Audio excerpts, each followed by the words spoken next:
In your honor, please the court, we are here in the matter of the state of Georgia versus Chandler Richardson. Deputy, you guys bringing those guys out now? Yes. That's 23B0059-6.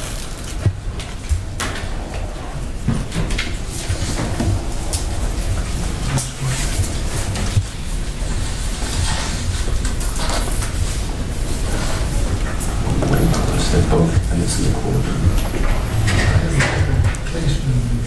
Yes, it's 23B0059-6, Your Honor.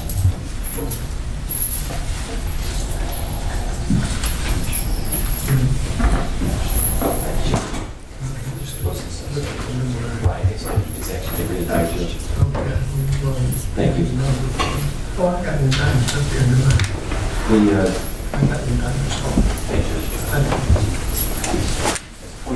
The 3825-6, the case was reindicted to add the third defendant, Mr. Kpadeh Jones, but the defendants both being present in the courtroom, Judge.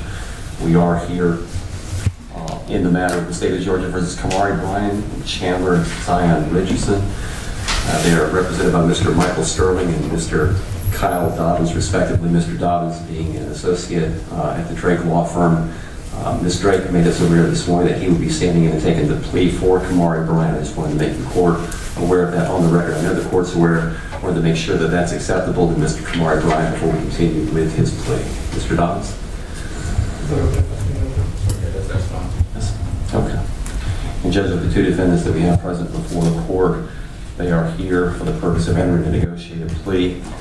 On the bill of indictment, both defendants are charged with 1 count of manslaughter, 1 count of felony murder, 1 count of aggravated assault, and 1 count of possession of firearm during the commission of a felony. There's been an agreement by and through counsel and attorneys for the state, myself and Ms. Sabrina Nizam, Deputy Chief of this division, that we would remove malice murder from the consideration of the court and proceed with this plea on one count of felony murder, the underlying predicate offense being the aggravated assault, and one count of possession of firearm during the commission of a felony. This is a non-negotiated plea.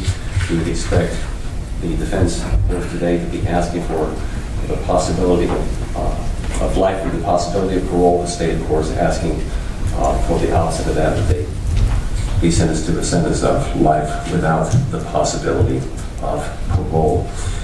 Judge, the factual basis that I'm going to take this directly from the arraignment press so I can get all of it before the court and on the record.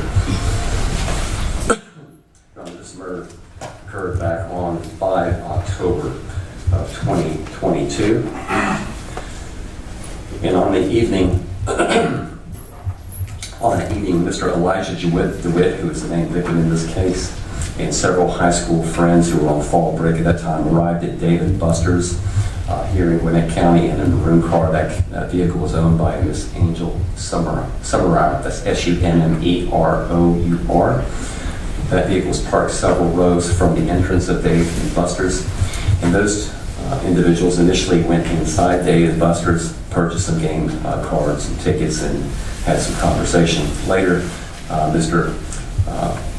Elijah DeWitt and his friend Oscar Escobedo, Esobedo, returned to the parking lot and began consuming a couple of cans of Twisted Tea. That's an alcoholic beverage that was consumed outside the vehicle that they came in. Shortly before heading back inside, Mr. DeWitt was standing at the front driver's side of the aforementioned car, while Escobedo was standing on the passenger side of the vehicle, that being a 2017 Kia Forte.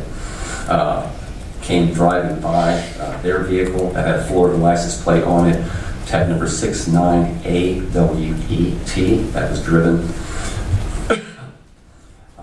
by and occupied by several individuals. That Kia was actually registered, who came back to Mr. Chandler Richardson. It was occupied by Kamare Bryan and by Mr. Kpadeh Jones. That's Kpadeh Jones Jr. He's known as KJ. While standing next to the vehicle that Mr. DeWitt and his friends came in, he encountered two suspects, later determined to be Kamare Bryan and Chandler Richardson. They walked down the parking aisle where Mr. DeWitt was standing in front of his car. And just to paint a picture of the facts, Judge, we have a couple of rows of vehicles that are parked. Mr. Elijah DeWitt is standing in front of his vehicle, and the two individuals approach from what would have been Elijah DeWitt's right side. They come walking by him, Kamare Bryan passing in front of him, and they're behind the car that Mr. Elijah DeWitt came in, behind that vehicle, but also proceeding kind of right along the same track as Kamare Bryan. Chandler Richardson is back behind those cars, walking right along with Kamare Bryan in a position that he wouldn't have been seen by Mr. DeWitt or Mr. Escobedo, who was in there with Mr. DeWitt at his car. After passing Elijah DeWitt and proceeding about another 10, 15, 20 feet beyond that, Kamare Bryan turns back around. These two individuals, both Bryan and Richardson, proceed back to where Mr. DeWitt is standing. And at that point, Kamare Bryan actually physically engages Elijah DeWitt. He is seen on video pulling a handgun from his waistband. He brandishes and approaches and puts the gun up to Elijah DeWitt. Elijah DeWitt, at that point, realizing that someone's attempting to try to rob him, begins to try to push Kamare Bryan away from him. As he does so, Mr. Bryan discharges his gun, shooting Mr. DeWitt in the chest in what turns out to be a fatal injury. Literally moments later, if that, Mr. Chandler Richardson comes charging from the position he now occupies, which is directly behind them again, having shattered Kamare Bryan. He comes between the cars, runs over to where Mr. DeWitt is now on the ground, struggling for his life, and attempts to anchor him to the ground by trying to shoot him while he is on the ground. The state only learned later that Mr. Richardson missed, but it wasn't for lack of trying. He did, in fact, discharge his firearm, hitting the ground right beside Elijah DeWitt. And at that point, the two of them run away. There was an investigation done. Of course, video surveillance was retrieved at that point, which yielded a number of things, some of which were not clear initially, but among the things that the video surveillance showed was inside the Dave & Buster's, we have all three of these individuals, both two before the court today, as well as this individual known as KJ, being in the Dave & Buster's. There was a point in time where the named victims and the girls that were with them come into the Dave & Buster's. They're seen on video, and you can see on the video the point at which this individual, KJ, appears to become aware that Mr. DeWitt and his friends are there in the Dave & Buster's, and motions in their direction and makes Bryan and Richardson aware that they are in fact there. Thereafter, you see on video Mr. DeWitt and his friend Mr. Escobedo head back out to the car, which I've spoken about previously, wherein they go back out to the car to have some twisted tea, and at that point these individuals follow them out. Video shows that when Bryan, Chandler, and this individual KJ become aware that these individuals, that is Mr. DeWitt and his friends are there, there's a movement of that car that the defendants came into, and they move their vehicle and they park what appears to be 7 parking spaces away from where Mr. DeWitt and his friends are.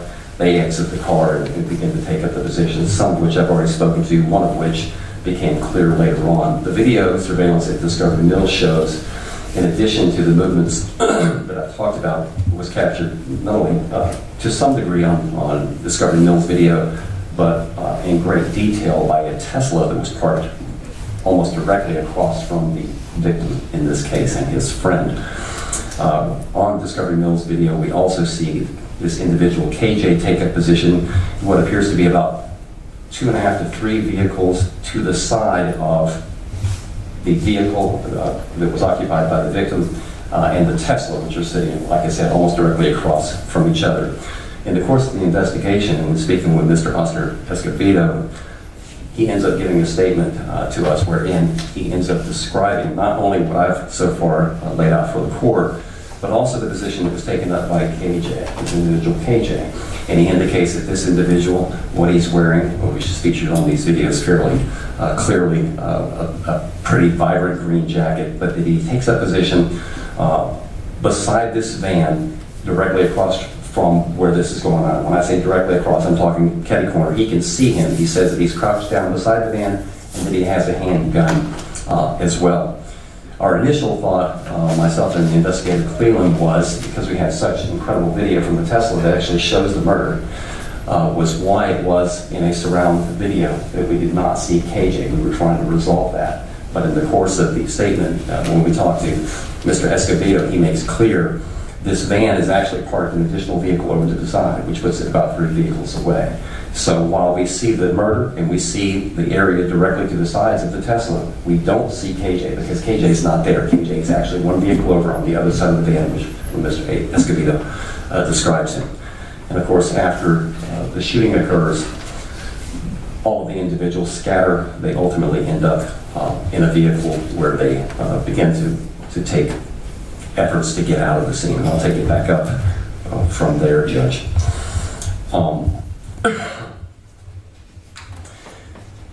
On-scene interviews were actually conducted by law enforcement. Mr. Escobedo gave the statement that I indicated to the court. He indicated that back on the 2nd of October, several days prior to this, that they had actually encountered the same individuals there at the Dave & Buster's. He indicated at that time in a statement to law enforcement that they had approached the DeWitt party about, they had some great interest in the clothes that Elijah was wearing. It was evidently quite an outfit that he really loved, and his parents bought special for him. They had great interest in that, and they may have in fact had interest in that. They also, I believe the evidence would show, that there had been some discussion at some point about the purchase of some marijuana. We think the evidence would fairly show that there was an arrangement made to sell some marijuana, a small quantity of that, to parties that were in this, Chandler Richardson being one of the people that was involved in that. That was not actually conducted by Elijah DeWitt, but he was approached as part of that. Judge. Due to the quality of the Tesla video, Mr. Richardson was positively identified. Of course, the tag having come back to him, he was positively identified from a license photo that was compared to the Tesla photo. He was identified, of course, as the second suspect who fired his handgun at Elijah as he was lying on the ground. A photo array was created using that driver's license and shown separately to both Escobedo and another witness, both of whom positively identified Mr. Richardson from when they first met him just days prior to this shooting. Excuse me. Detectives obtained video surveillance from the mall there.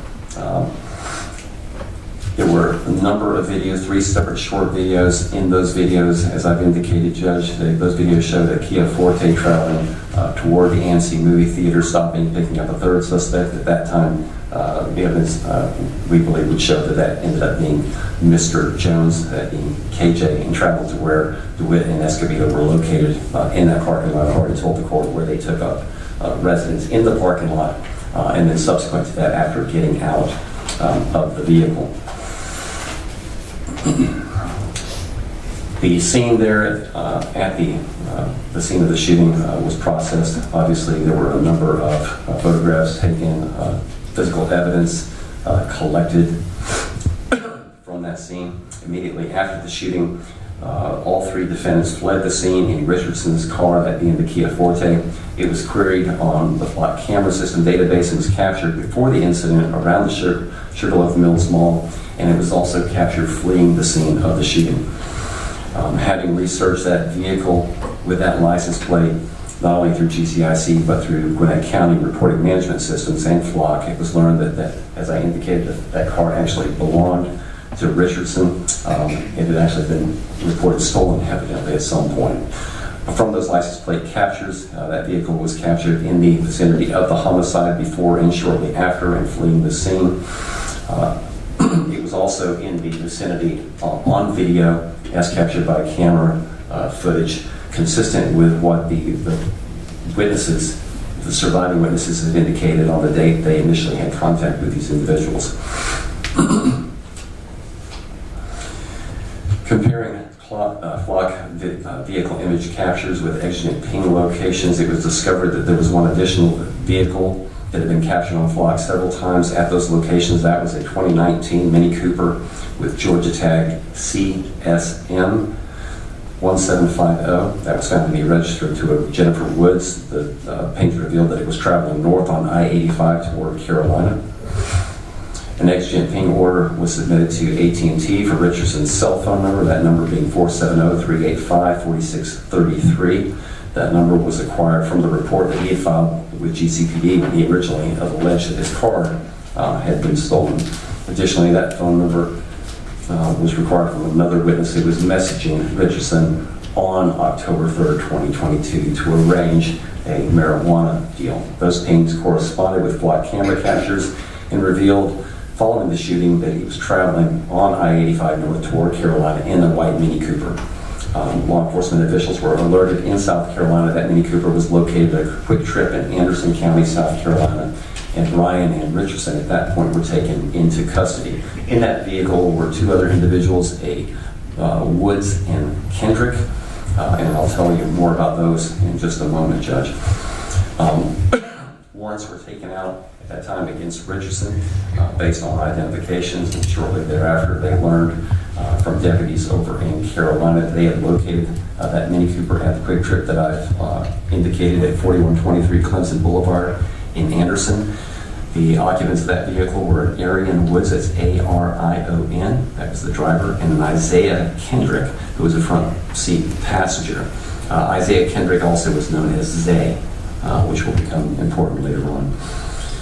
Detective Blackburn, who was actually the lead on this case, and other homicide detectives traveled to Anderson Sheriff's Office, conducted an interview. Miranda was read, waived, and the individuals spoke with detectives.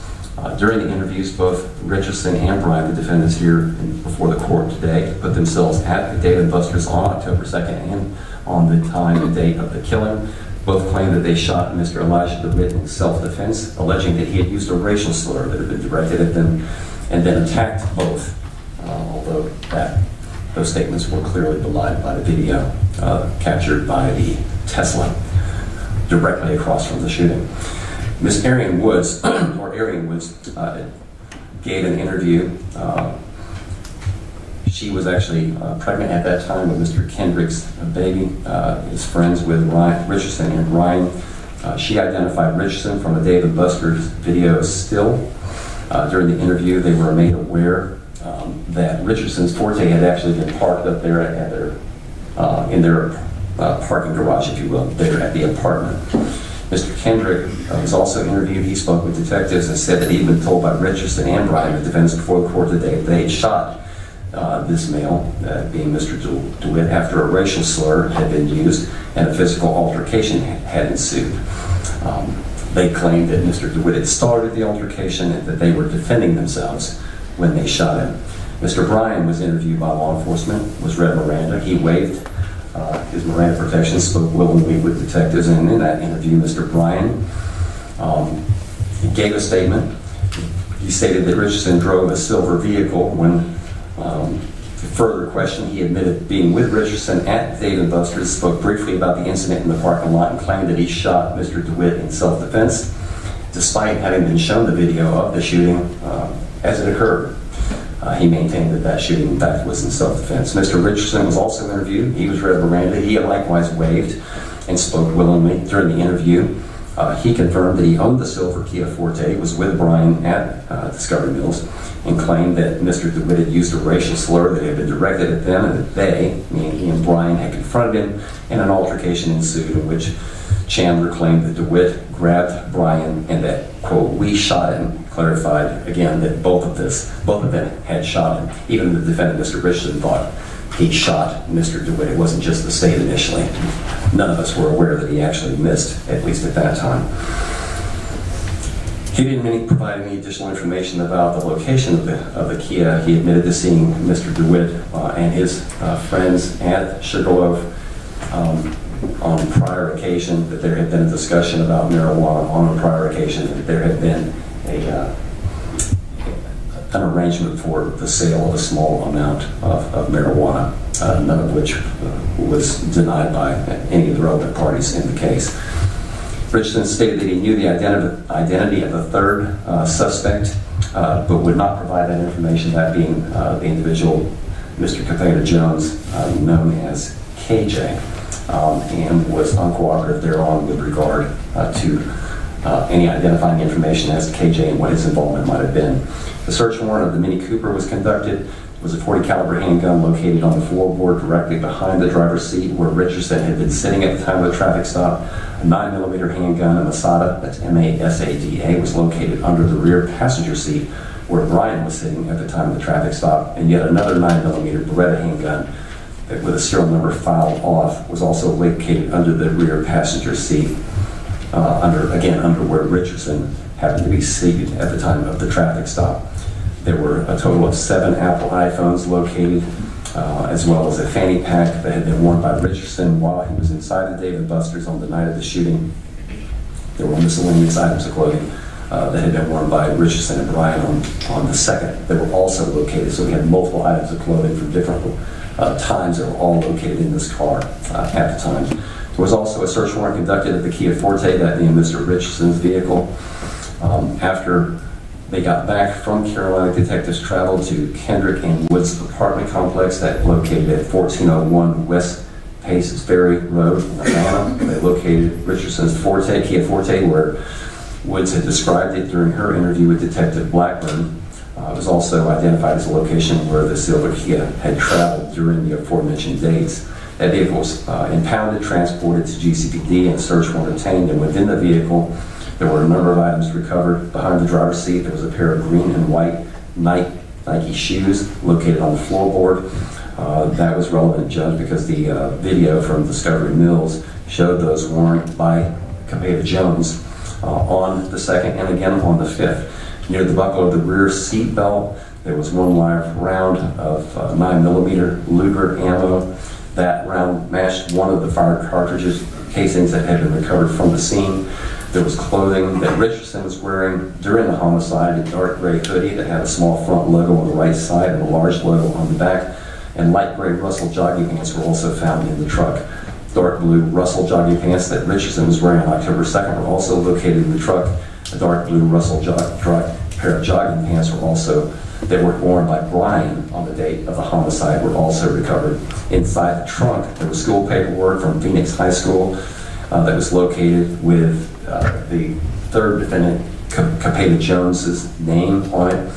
There were black acid washed colored jeans and light gray jeans that Mr. Jones, the third co-defendant, was wearing on October 2nd and again on the 5th that were located in the trunk, as well as live ammo with a headstand Winchester 9mm Luger were located in the trunk. There was also a green jacket, Judge, that had been worn that was featured pretty prominently in the video from Discovery Mills that was recovered as well. On October 7th, ATF agent Special Agent Dixon contacted Detective Blackburn regarding the homicide. Dixon said that his agency was currently investigating the subjects with regard to the shooting, from the shooting for federal firearms law violations and burglaries at multiple pawn shops around the metro Atlanta area. During that conversation, it was discovered that Richardson had been arrested for one of the burglaries in Cobb County, but had been given a bond back on July of 2022. Additionally, ATF traced the firearms summary investigation and revealed that the aforementioned Lasada, the 9mm handgun recovered in the car that was taken from the Mini Cooper, had been reported as being one of the guns stolen from one of the above listed burglaries. Additional interviews were conducted. Bailey Reedling, that's Bailey, standard spelling, Reedling, R-E-I-D-L-I-N-G. She was, at that time, Mr. Elijah DeWitt's girlfriend. Detective Blackburn conducted follow-up interviews with her and essentially learned that she had dropped off Mr. DeWitt in Escobedo and another friend, that being Romaine Harriet, at Dave & Buster's on October 2nd. That's the first date, shortly before 10 p.m., and they picked them up shortly after 11 p.m. It was learned that an initial sale of marijuana had occurred on that location, as I've already alluded to. Mr. Escobedo was subsequently interviewed, also indicating that they had been approached about the possibility of buying some marijuana. Cell phone data had been acquired from the phones recovered at the time of the arrest and revealed essentially the following. From the report on Richardson and Kendrick's cell phone, there was nothing on those phones that actually helped with the investigation. Kamare Bryan's cell phone photos were multiple pictures of him and other individuals posing with handguns. Additional text messages from Bryan's cell phone include contact information and contact in fact with Jones Jr., that being the third co-defendant, and Mr. Chandler Richardson on October 5th, shortly before the homicide, which placed them at Sugarloaf Mills, making attempts to avoid mall security and appearing to covertly surveil what turned out to be Mr. Elijah DeWitt. There was additional text communications from Bryan revealing that he had been watching the news and was aware of the shooting, and that he was going to flee the state as a result of the shooting and was traveling in a small car with 4 people, that being a reference to the Mini Cooper that the suspects were found in when that vehicle was stopped. And it would be of some note, I think, Judge, that after proceeding to Carolina and having contact with the 2 individuals that owned and were traveling in the Mini Cooper, the defendants in this case, the 2 sitting at the table at the very least, learned that these 2 individuals were planning on leaving the state. The evidence would show that they were planning to go to New York at that time. And the defendants, we believe the evidence would show, decided that North Carolina would be a great place to be right about now, and they were on their way out of the state in the company of these individuals when that vehicle was stopped.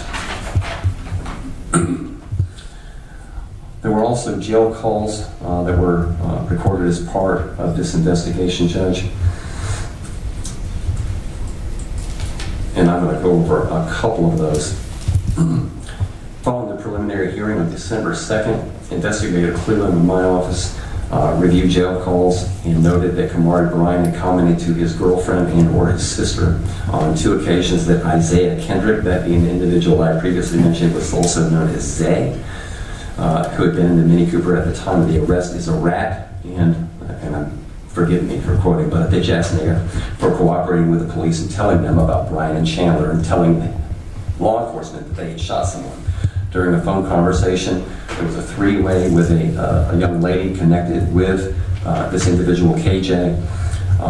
And KJ at that point was informed that Kendrick had snitched on them and that the police were looking for them, but didn't think at that point that KJ was in trouble. Chandler, on a jail call, conveyed to his girlfriend that they, quote, had my whip, referred to his displeasure and concern following the discovery of his Kia Forte at Wood's apartment complex, thereby additionally verifying his ownership of the car. In addition, Judge, with regard to the jail calls, Chandler and Kamare, there were two different conversations that were effected using three-way calling to put the defendant KJ in contact with one and then the other defendant, in this case, Mr. Richardson and Mr. Brown.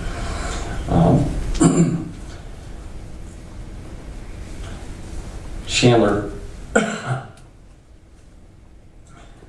I'm trying to make sure I quote this correctly, Judge.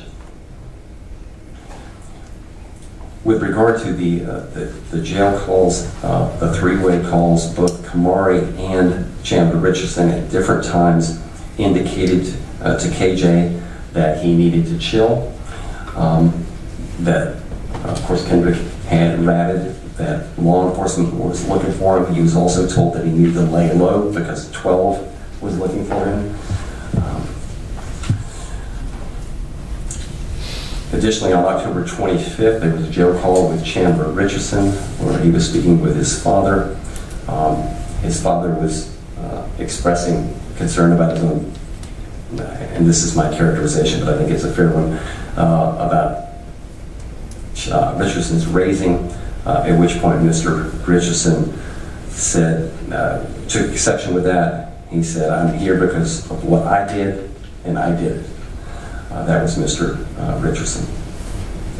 Also, the calls appeared to bear out the fact that Kamare Bryan and Chandler Richardson had not just known each other for briefly or for just a period of months or years, but in fact had been friends since elementary school.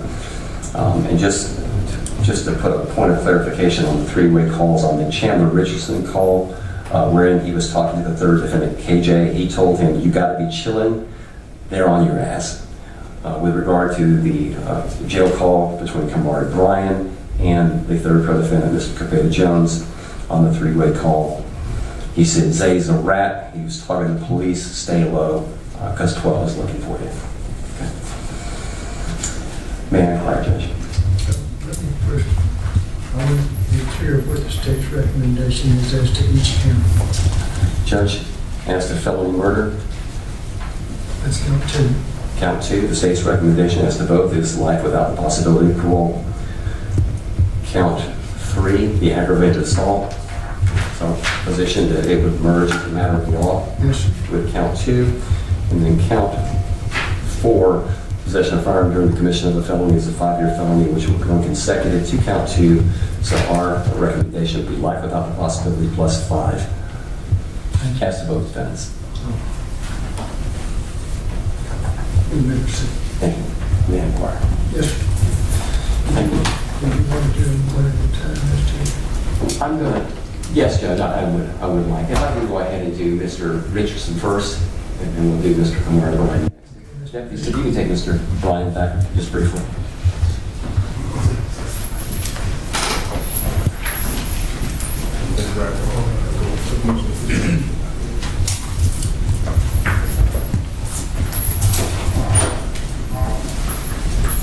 Judge, you want them there at the table, you want them at the podium? If you're all right, we can move the table out too.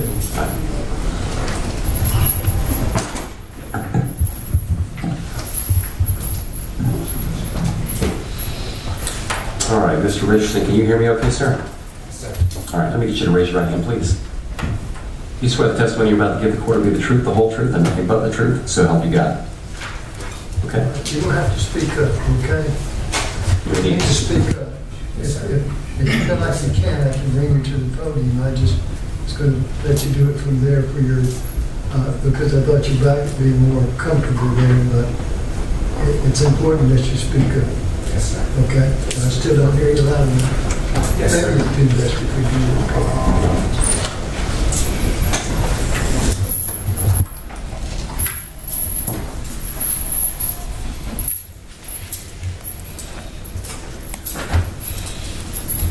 All right, Mr. Richardson, if I can get you to state your full name for the record.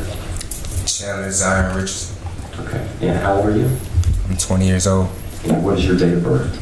August 9, 2003. Okay. And how far did you go in school? Well, I currently got my GED. Okay. And you can read and write English? Yes, sir. I only ask you that, sir, to ask you this. Have you had a chance to go over the charging document with your attorney? Yes, sir. Do you understand the charges levied against you here today? Yes, sir. And you understand what each of those charges carry, having me just told the court exactly what you're facing and what those charges actually carry as a matter of law? Yes, sir. Okay.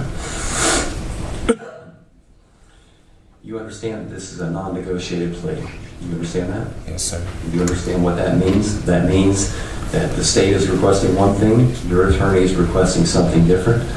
Your attorney has asked for and will, of course, have an opportunity to tell the court why the court should not impose the sentence the state has requested. You understand that? Yes, sir. The fundamental difference, the really important one for you, is that in a non-negotiated plea as opposed to a negotiated plea, you will not have the opportunity or the right to withdraw your plea. Once the court imposes a sentence, that would be it. You understand that? Yes, sir. And in exchange for that, we don't agree on a number, but your attorney has an opportunity to tell the court why the state's recommendation, at least in his estimation, is excessive, even based on these facts. You understand that? Yes, sir. And you're ready to go forward? Yes, sir. Okay. As I speak with you today, sir, you have certain rights, and you would be giving up those rights as part of a plea here today. In other words, there wouldn't be a trial. Those rights are a right to trial by jury, the right to be presumed innocent, the right to confront witnesses against you, the right to subpoena witnesses for your defense, the right to testify yourself and to offer other evidence, the right to have an attorney assist you throughout all the proceedings up to and including trial, and the right not to incriminate yourself. Do you understand that because there won't be a trial, you would be giving those rights up? Yes, sir. Okay. And I assume, just based on what I see on your criminal history, you don't have any felony convictions yet. You understand that? Yes, sir. Is that correct? Yes, no sir. convictions yet. That notwithstanding, on these charges, on the murder charge, you're not, first offender is not available to you. You understand that? Yes, sir. So no matter what you may have heard in jail or whatever, I don't know what you heard when you heard it, a first offender is not available to you. You understand that? Yes, sir. Okay.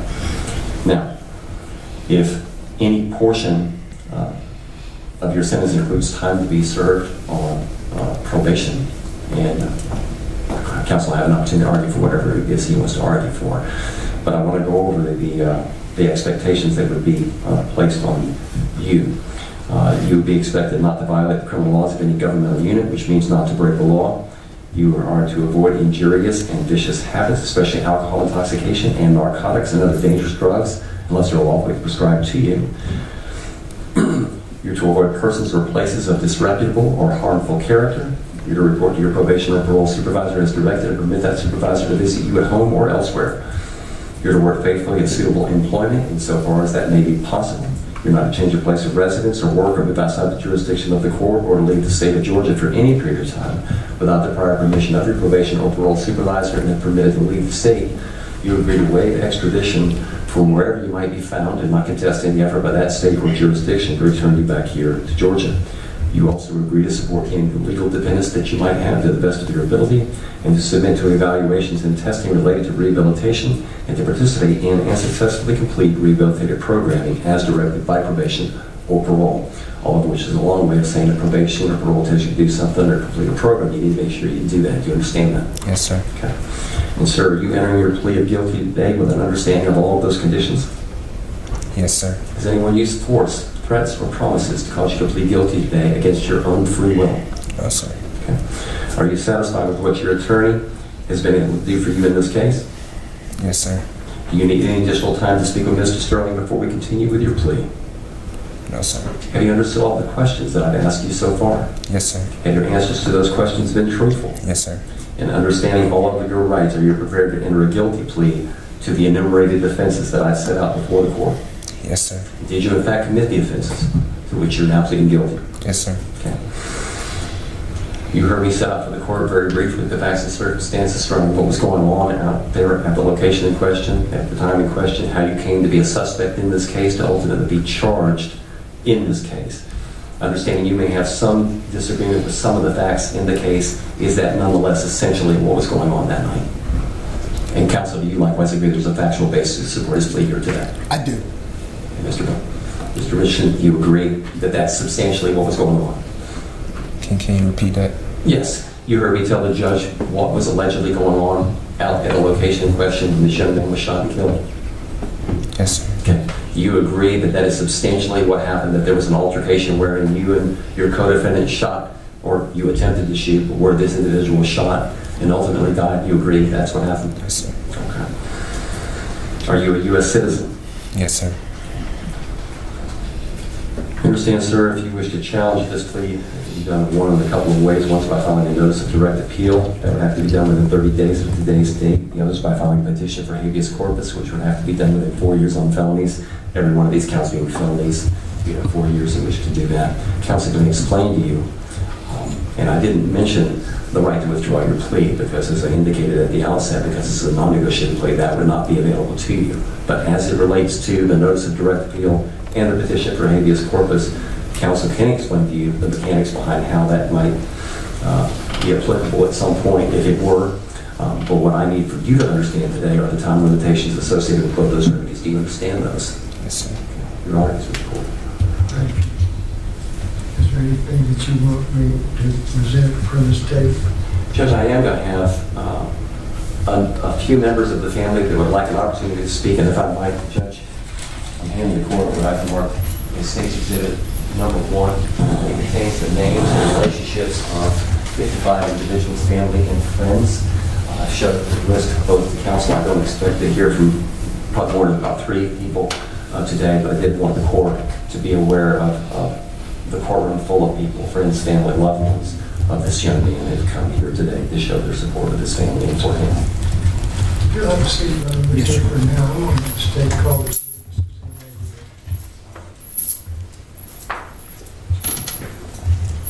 I want you, Brian. But can I bring Brian out and send him out briefly? Was it that first? Yes, and then we'll hear from the family. If you go out for just a, yeah. I'm ready to take it now.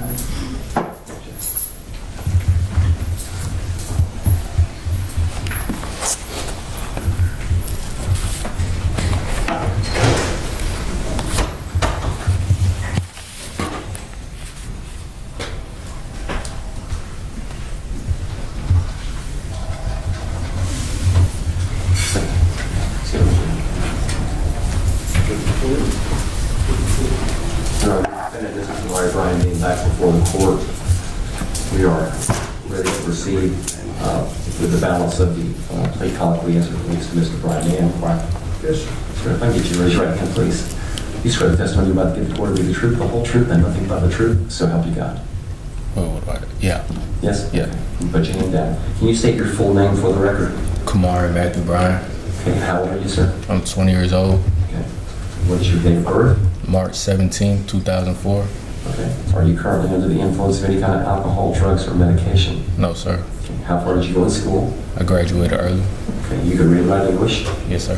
Let me ask you that, sir, to ask you this. You have a chance to go over the charging document with your attorney. You understand the charges pending against you here today. Yes, sir. And you understand that as part of the resolution of this case, the state's proceeding on counts 2 through 4, that is the felony murder, aggravated assault, possession of firearm during the commission of a felony, not proceeding on the malice murder. Is that your understanding? Yes, sir. And you understand, and I guess you heard me tell the court that felony murder, of course, carries life without the possibility of parole, which is what the state will be asking for. Your counsel will ask for life with the possibility of parole. Count 2, aggravated assault, which carries 20 years, which would likely merge as a matter of law. And then count 3, possession of firearm during the commission of a felony, which would be 5 years, which would run consecutive to any other count in your sentence. Is that what your understanding is? Yes, sir. Okay.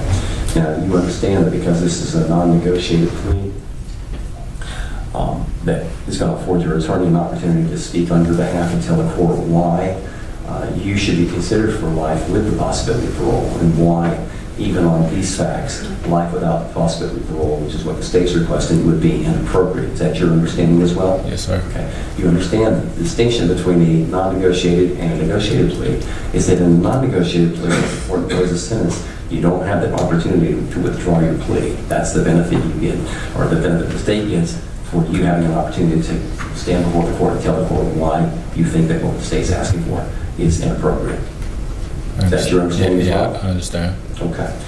Now, because there won't be a trial, there are certain rights that you have that you would be giving up as part of this plea. Among those are the right to trial by jury, the right to be presumed innocent, the right to confront the witnesses against you, the right to subpoena witnesses for your defense, the right to testify yourself and to offer other evidence, the right to have an attorney assist you throughout all the proceedings up to and including trial, and the right not to incriminate yourself. You understand that by entering a guilty plea here today, you be giving those rights up. Yes, sir. Okay. And you understand, of course, that you don't have to plead at all. You can remain silent, enter no plea whatsoever. And if you were to choose to do that, we would try this case to a jury, as we've intended from the outset. You understand you don't have to plead. I understand why you've elected to, but you understand that you don't have to. Yes, sir. Okay. Are you currently serving any sentence on probation or parole? No, sir. I don't show that you have any felony convictions. Is that correct? Yes, sir. Okay. You understand that for the purposes of a plea here today, for the charges that you're facing, murder charges, first offender, which might be available on some felony charges, is not available to you. You understand that? Yes, sir. Okay. Now, if any portion of your sentence includes time to be served on probation or parole, there are going to be certain conditions you're going to be required to abide by. Among those are that you not violate the criminal laws of any governmental unit, which simply means not to break the law. You're to avoid injurious and vicious habits, especially alcohol intoxication and narcotics and other dangerous drugs, unless they're lawfully prescribed to you. You're to avoid persons or places of disreputable or harmful character. You're to report to your probation or parole supervisor as directed and permit that supervisor to visit you at home or elsewhere. You're to work faithfully to suitable employment insofar as that may be possible. You're not to change your place of residence or work or move outside the jurisdiction of the court or to leave the state of Georgia for any period of time without the prior permission of your probation or parole supervisor. And if permitted to leave the state, you agree to waive extradition from wherever you might be found and not contest any effort by that state or jurisdiction to return you back here to Georgia. You also agree to support any legal dependents that you might have to the best of your ability and to submit to evaluations and testing related to rehabilitation and to participate in and successfully complete your rehabilitative programming as directed by probation or parole. All of which is a long way of saying that a probation or parole tell you to do something or to complete a program, you need to make sure that you do that. Do you understand that, sir? Yes, sir. And sir, you enter your plea of guilty today with an understanding of all of those conditions. Yes, sir. Let me just speak up. Oh, sorry. Yes, sir. Okay. Has anyone used force, threats, or promises to cause you to plead guilty today against your own free will? No, sir. Are you satisfied with what your attorney, Ms. Drake, has been able to do for you? Yes, sir. And just so we're clear, I know we've addressed it at the outset, you had no issue whatsoever with Mr. Dobbins standing in for Ms. Drake to assist with this plea. Is that correct? Yeah, that's not a problem. Okay. Do you need any additional time to speak with Mr. Dobbins before we continue with your plea? No, sir. Okay. Have you understood all the questions that I've asked you so far? Yes, sir. And have your answers to those questions been truthful? Yes, sir. Okay. Is your decision to plead guilty today being made freely, voluntarily by you? Yes, sir. You're doing this because that's what you want to do today, yes? Yes, sir. Okay. And did you in fact commit the offenses to which you're now pleading guilty? Yes, sir. Okay. And you heard me tell the court very briefly the facts and circumstances surrounding what was going on at the location in question that night outside David Buster's in the parking lot, how you came to be under suspicion of having been involved in this shooting and ultimately the death of this young man, how you came to be arrested and to ultimately be here today. Understanding that you may have some differences with some of the facts, is that nonetheless essentially what happened that night? You were involved in an incident wherein you and Mr. Richardson ended up shooting, in fact, actually ended up shooting Elijah DeWitt, causing his death. Is that correct? Yes, sir. And counsel, do you agree there's a factual basis to support his plea? Yes, I do. Okay. Sir, are you a citizen of the United States? Yes, sir. Okay. You can challenge your plea in one of a couple of ways. You're not going to be able to challenge it by withdrawing your plea because it's being non-negotiated. That remedy won't be available to you, but you will have an opportunity to file a notice of direct appeal.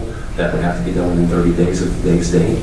The other is by filing a petition for habeas corpus. That has to be done within 4 years on felonies. Everything you're pleading to here today is a felony, so you have 4 years in which to do that. Counsel can explain to you, Ms. Drake or Mr. Dobbs or both, how that works. If at some point it would appear to become applicable to you, but what I need for you to understand here today are the time limits associated with both those remedies. 30 days on the notice of direct appeal, 4 years on the petition for habeas corpus. Do you understand the time limits? Yes, sir. Your Honor, please have the record. And we would have some. Yes. Witnesses. What I'm going to do in his case is I'm going to accept his guilty plea. I do find that it's freely and voluntarily entered and that there's a factual basis for the plea. And I will send it to him after I hear from the state and the defense. Yes, Your Honor. And Mr. Bryan, as I indicated to Ms. Drake and Mr. Dobbs is aware of this as well, I wanted an opportunity to inquire of you. You've asked for an opportunity to enter a plea to life with the possibility of parole. And so I'm going to ask of you what occurred on that evening, how you came to initially have contact with Elijah DeWitt, how that contact, if there was more than one contact, how we ended up on the evening of October 5th, how it was that he came to be shot. I want you to walk this court and this courtroom through what happened and how it is that we all ended up here today with Chandler did. Start from the day. I want you to start from when you first met Elijah DeWitt and walk me up through the shooting. Okay. So it was October 2nd. When you first met him? Yeah, it was October 2nd. Me, Chandler, and KJ, we were at the Dave & Buster's, and that's when Elijah and his friends were also at the Dave & Buster's, and we were trying to buy some weed for somebody, and we had came up to them and they said that they would sell us some weed, and that was pretty much it for that day. Then they had, I think it was, you said the 3rd or the 5th. No, I'm talking about the whole little. Oh, when the actual deal took place. Yeah, the deal. Yes. I have no idea. You weren't there. Yeah, I wasn't there. That's I didn't right. take place in that, so I don't know how that went. But That's right. going to the 5th, so us three, the same three, me, KJ, and Chandler, we were basically just loitering and movie hopping, talking to a couple people that we knew at the mall and stuff like that. Let me, and I apologize for interrupting you, but I want to just jump in real quick. When we had an opportunity to look through your text and messages, myself and Investigator Cleveland and others, it did appear that in addition to movie hopping, that there was, the text seems to read pretty clear, that y'all were looking to hit a lick of some kind while you were there. Is that fair to say? Yeah, you can say that. Okay, I did say that. Would you say that? Yeah. Okay. Go ahead. All right. So as we're still in the Dave & Buster's, as we're still in the mall, the last location that we had ended up going to was the Dave & Buster's, and I heard that you had mentioned that we already knew Elijah was there. Me personally, I didn't know he was there, and I highly doubt that any of the other two knew that he was already there. But like I said, the last place we went to was the Dave & Buster's, and as we're going towards the exit, that's when KJ had seen Elijah and Elijah and his friend, that they were also leaving. That's when he had pointed him out to us. Right. And you can see that on the video. yeah. So, they leave, they exit out first, and that's when we exit out behind them. And me and Zion, me and Chandler go to the car, and KJ said he had to talk to somebody. I don't know if that was on the phone or if he saw somebody, but he stayed out the front. So me and Chandler, we had went to the car, and when we had came up to the front to pick up KJ, as we're driving off, that's when I had realized I had left my keys, wallet, vape. I left something, I'm pretty sure it was my keys though. And that's when I told them to park the car. And we had drove and passed Elijah and his friend in the parking lot and parked the car. And before we got out the car, we was like, we should troll them, we should mess with them. We already ran off with their weed and never paid them. So that was the whole little idea, I guess you could say. When you say troll and mess with them, what does that mean for folks who don't know what that means? It is like like make fun of them, like haha, we took the weed and there's nothing you can do about it. That situation over with. Right, because on the day of the sale of the marijuana, even though you weren't there, Right. there was in fact a sale. Elijah wasn't personally involved in that, but there was weed given over. It was not paid for. In other words, Yeah. Chandler and the folks that were with him ended up getting weed without paying for it. Right. But again, you weren't there. So you said that you guys decided to go buy and control. Go ahead. Yeah, so that's when we got out, and like I said, I had left my keys in the Dave & Buster's, so I'm really beelining towards the Dave & Buster's, but I'm thinking about the idea that they just had came up with, so I had passed What idea? the idea of trolling. Okay. So when I had passed Elijah, that's when you see me kind of hesitate, because I'm debating, should I pertain this, should I really go through and continue to, troll them like how they came up with the idea, or... So when you say what you see when I pass it, you're talking about what we see on video when you go walking past it, Right. and where Chandler is behind the car walking Right. along with you. In other words, if this is Elijah. Right. You're walking along in front of him. Chandler's walking along behind the car. Right. Kind of right together, right? Right, and I didn't know he was on that side or KJ was following him on that side until I seen the video. I didn't know that was never talked about. One person would be on one side, another person would be on another side. Mm-hmm. I found that out during the video, but like I said, that's when I had turned around and hesitated, and I made a decision that I'm a troll as well. Like I'm go through what they're gonna do. I'm a troll as well. So Now, look, just so we're clear, when you say we're going to troll as well, you would agree with me that making fun of somebody about stealing some weed from them is fundamentally significantly different than pulling a gun on them. Yes? right. Okay. And you don't take issue with the fact that you did in fact pull a gun on him. I was trying to scare him. That's why I had pulled out the gun. But you trying to scare him or not, you pulled the gun on him. You had the gun up to him, obviously. Right. I had to, yeah. So when I had pulled the gun out and he had confronted me, like we had a little confrontation. Like when I looked at him, he had this look in his eye of like rage, and I got scared. And then that's when he started like running up to me and like we got into the little physical. I don't know how to say it, but we got into that little tussle, I guess you could say, where he was grabbing me and we were grabbing each other, and I just panicked. Let me go back to the beginning of the physical confrontation between you and Elijah, where you're going up to troll him, and then you said you were just trying to scare him. But when you come up to him, you literally walk up on him. You guys are basically chest to chest. You would agree with that video, certainly. I would say arm length instead of chest to chest. Oh. And you said he comes running up on you. Is it fair to say that when Elijah becomes aware that you pulled a gun on him, he starts basically pushing you away from him? You don't disagree with that. It's on the video. Yeah, I wouldn't disagree with that. And it was when he was pushing you away, that's when you got scared and shot him? Right. He never said anything to you, he didn't call you anything or anything like that? No, that was just an excuse, me not accepting responsibility for my actions. Now, you talked about the placement of different people and not being aware of who was where at certain times. Do I understand you to say that you weren't aware that KJ was helping, but you became aware that he was when he was sitting on the other side of the damn back with his gun? Honestly, he didn't have a gun, so I don't know how that came up. You don't think that he had a gun? No, I know he didn't have a gun. You know he didn't have a gun. Where you know that we had at least 3 handguns found in the car, either under you or Chandler. All right. You're saying that none of those 3 guns belong to KJ? No. Okay. Do you have any information for why? Because you were there, I wasn't. All right. For why KJ appears to be exactly where the witness says he was on the video, crouched beside the van, which is what the video shows, and why that witness would say he had a gun? I do not, because I was making a beeline towards the Dave & Buster's, so I don't know where he was at or what he was doing at that present time. So, well, let me ask you this: is it more accurate to say you never saw a gun in KJ's hand, or you know for a fact he didn't have it? No, I know is for it a possibly did that No, he he did, didn't. but you never saw it? no, he didn't have one. And you know that how? I know that because I was in the car with him. I was with him all day. Okay. He had that great big green jacket on, yeah. Yeah. Is there any chance he had a gun under that jacket that you didn't see? He did not have Did a you gun. frisk him? No, I did not. Okay. But it's your position that he didn't have a gun. No, That's your position. He did not have a gun. Okay. All right. Thank you, sir. All right. Let's have a seat over here, and I'll hear from the state's witnesses, and we will.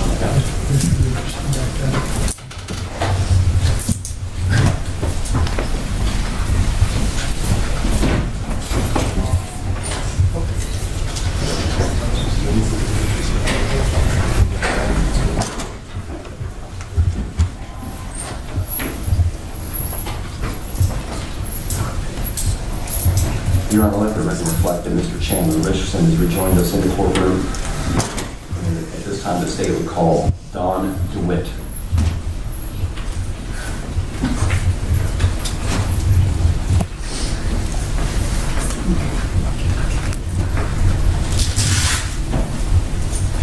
I'm having a little bit of a hip issue, so. Mr. DeWitt, sorry you have to be here under these circumstances. And I'm glad that you're here. Thank you.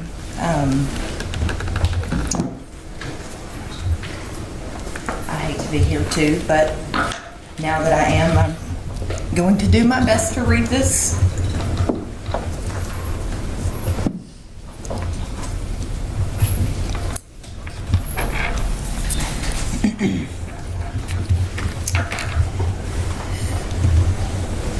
Today I stand before you as Elijah Daniel DeWitt's mom. Being Elijah and Delaney's mom is the greatest title I have ever achieved in my life. Elijah was born on August 31st, 2004 at 8:29 a.m. to two parents beyond excited, so in love with his precious soul immediately, and we understood that this tiny human had our heart. 28 months later, we had Delaney. At first, I was scared that I could not love anyone the way I loved him. Yet God has a way to grow a mom's heart. Elijah was just as in love with her as we introduced Elijah to Delaney. At first, he thought she was a baby doll until she moved around. His eyes got big, and at that moment, he became a big brother. His deep, sweet voice, he then called her Haney Grace. I say that all to say on 10/5, I, as his mom, was sentenced to walking the rest of my life with half a heart. And to live with half a heart is almost impossible. That is how every day now feels for me. And I do want to say my husband can't speak because he ended up getting sick and he is sitting in the car, but he does feel this exact same way. Part of understanding the amazing responsibility of parenting was never more true than the night of Elijah's murder. I stood before a police officer and begged him to let me go be with Elijah. Elijah was laying on the ground in the parking lot all alone as I stood there and watched him just lay there. Being dead was not making sense to me. He was 40 feet away. I could see his clothes and his shoes that he walked out of my front door in a few hours before. I wasn't scared to be with him. That is all I wanted. But Elijah did not just die. He was murdered, and well, I could not touch him. Even if I could go be with him, I could not touch him. I have been with Elijah through every step of his life, through poop and injuries, and that day he was a murder victim, and the child I love with all of my soul, he is dead. And I stood there with blue light shining in my eyes watching my kid dead, shot in the heart dead, so bad that I could not hold his hand, and he was alone. Living with Elijah every day, talking to him, laughing with him, seeing his smile, hearing his voice. His life stopped, and his heart could not beat the bullet.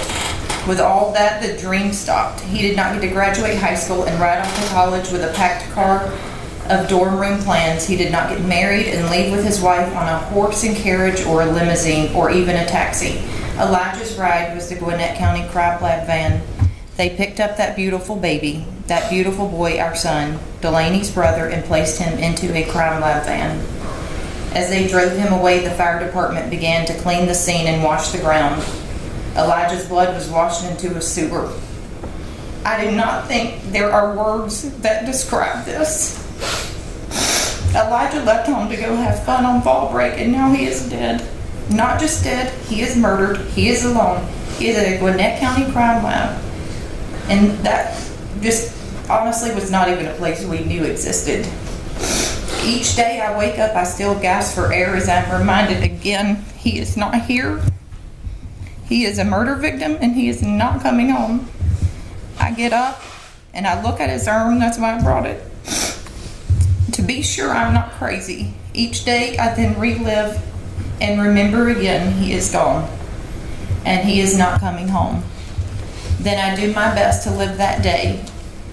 As I have understood, there is no medicine, no surgery, no therapy, nothing that brings him back. The pain is impossible to describe. And nothing helps me. Anger doesn't help me. I just have all this pain of loss and nowhere to put it. I just want to explain a little bit about Elijah. When Elijah turned 18, we were in my kitchen and we talked. I'm like, well, now you can vote and you can be an organ donor. And he was pretty interested because Herschel Walker was running in the election, and I don't have all the facts behind it, but we were just talking. And I'm like, well, now you get your chance to vote and be an organ donor. An unfortunate part of life is Elijah's grandmother had died of pancreatic cancer, and they were able to donate her corneas. And being as close as we all were, my children were aware of that. And as we sat in my kitchen, I'm like, well, those are the things you can do. And he's like, absolutely would want to do that. So not only did he continue to inspire and live even after he was dead, he was willing to give up parts of him for someone else. And one of the statements that came to my mind is that Elijah understood if you could help even after death, this is a good thing, and that is what he did. So I'd like to give him credit for that, because that was not my decision. And God has a funny way of making conversations happen when you have no idea why.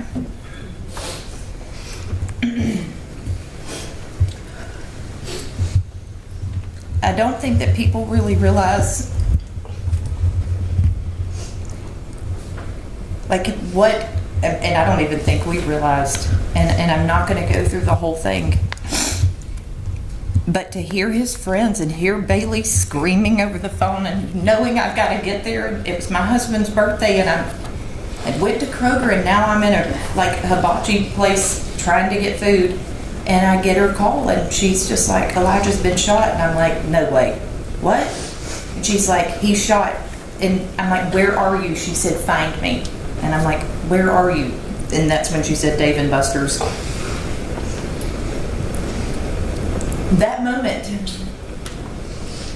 of his actual shooting and death did not just create, pain. It created extreme trauma for a lot of people, especially his friends, the other people who stopped to help him. So traumatic that they can't let the mother even go up and see their own child. So I just want to bring forth that those kids and the people that were there need to be recognized here as well for the unimaginable trauma. And then his friends not only dealt with that, and Bailey, his girlfriend, they then dealt with major trauma and extreme loss. So I want to bring that out, because what I want people to understand in these types of crimes, and this does not just stop that, my life will never be the same. I can hardly drive. I don't even want to go down 85, and I grew up here, because I relive the screams. I relive having to hear the police officer tell Bailey, because she's telling me, get there. If you can get here, they'll help him, but they already knew he was gone. And I had to be told that over the phone. And then I had to tell my daughter that her brother is dead over the phone. And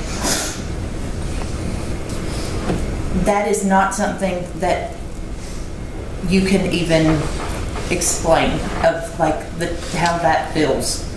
And so I'm going to get back to this, but I did want to make sure that I recognized those sweet children who saw just something that should have never happened. But to stand here today and explain or describe how we suffer, honestly, it's not humanly possible. I've sat for days trying to put it into words, but they just do not exist. I could say what we will miss out on, such as graduation football games where he would battle it out and come home off the field sweaty and stinky, yet he was so proud. I could talk about the talks and support and love of a brother to my daughter. But what I see is the emptiness in Delaney's eyes every day, missing him. I could even say of the wedding we're gonna miss out, or the wife he will never have, the beautiful grandchildren we will never have.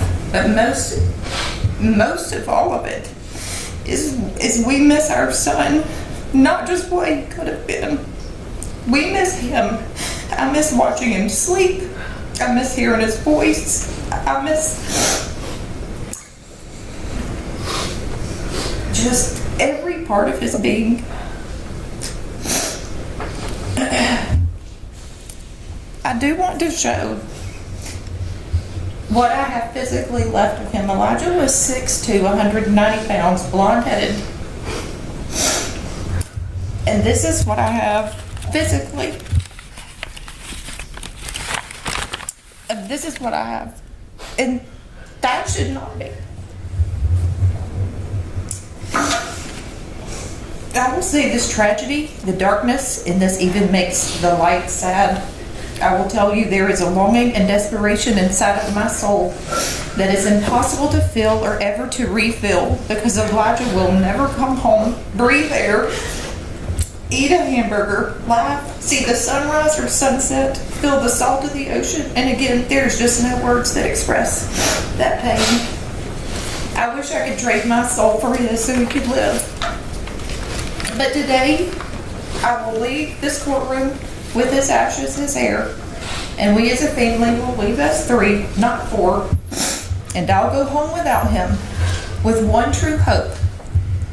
And this is my hope for any words that I've shared today, that no one ever goes through the pain we have been sentenced to for the rest of the days that we live.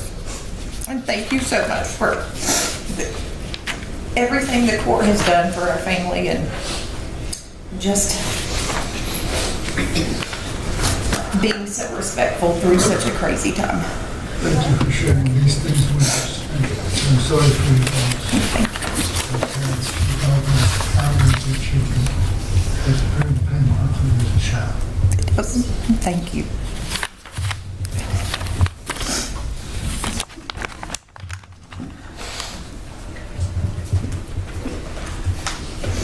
Your Honor, next, the state would call Beverly Somerset.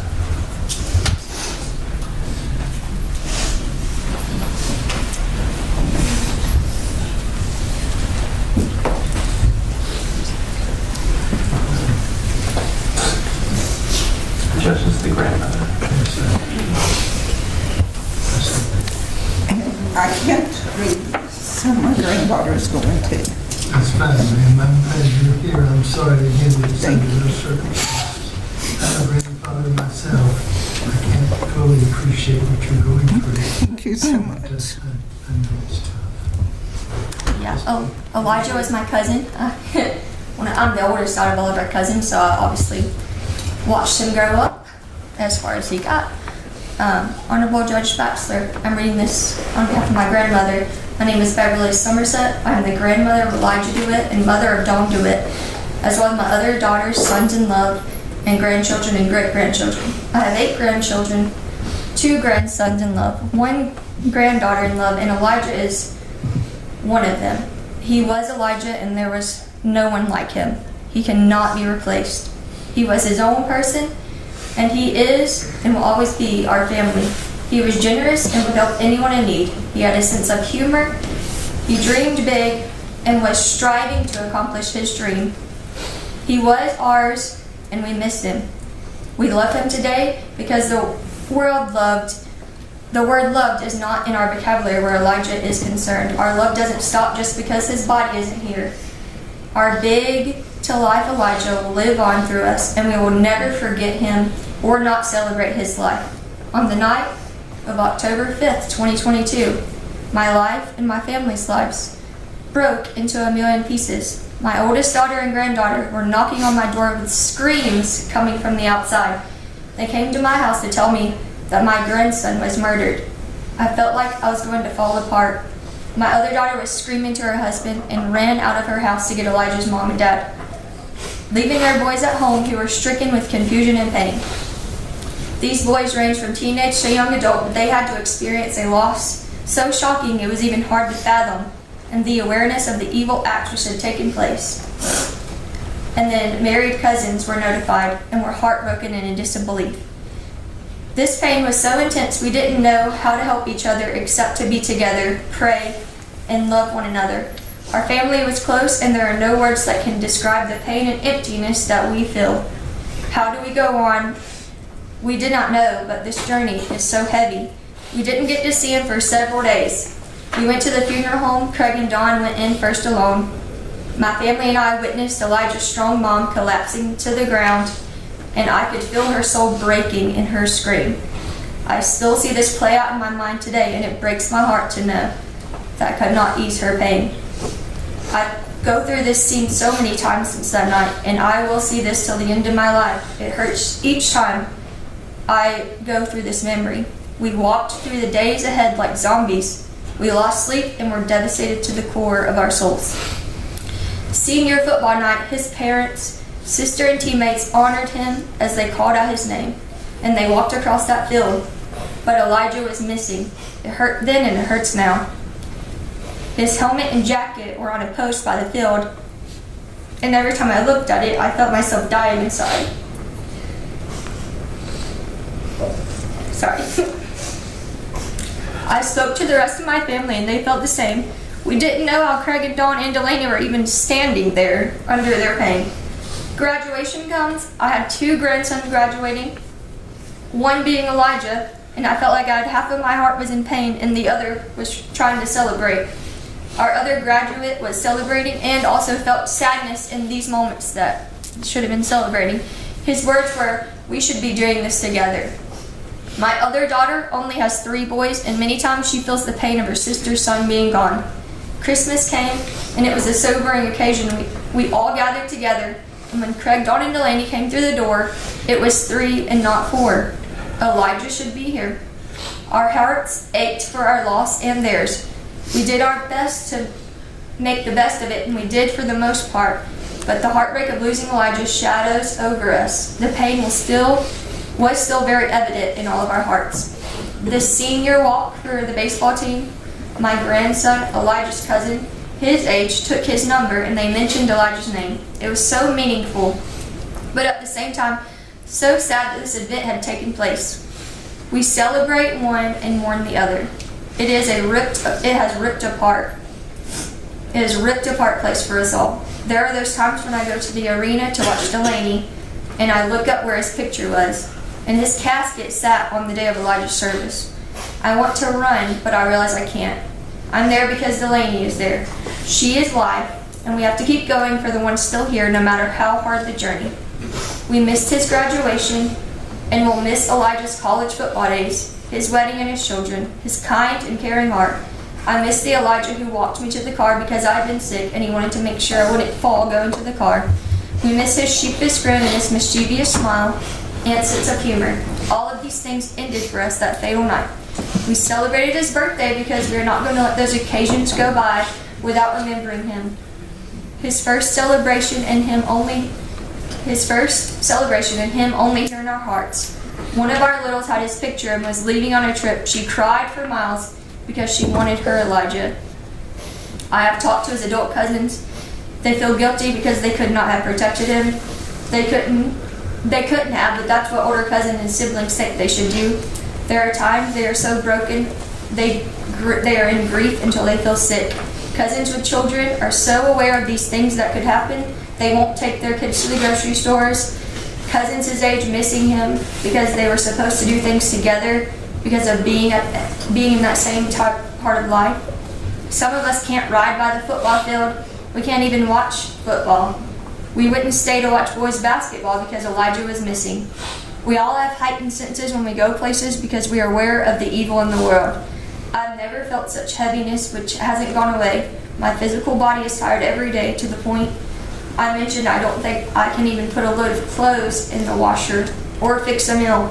It is a grief that goes to the core of your being. My heart aches for Dawn and Craig and my sweet Delaney, my other daughters, son-in-laws, and grandchildren.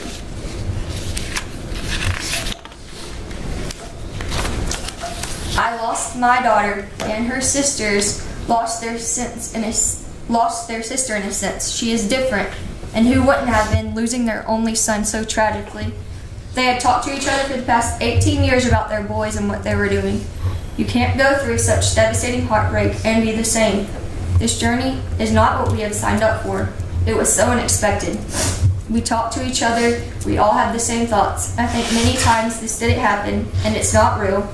And then reality sets in. Elijah was murdered. And it hits you again like a 5 ton of bricks and falls on your head.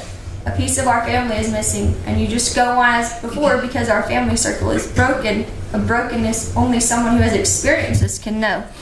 You can tell people all day long, but unless they have been through this situation, they cannot know.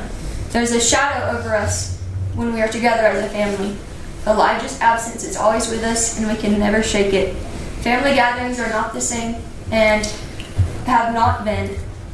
It is painful. We lost more than just Elijah. Our family dynamics changed, but our love for one another is the same. This has taken us all down physically and mentally. We all have our times of just devastating pain that we can't shake. We lost our Elijah, but in some ways we all lost ourselves. I could go on forever and tell you all our family's heartbreak and how this changed each and every one of us. Every day we carry the heaviness and sorrow of that night. His aunts, uncles, and cousins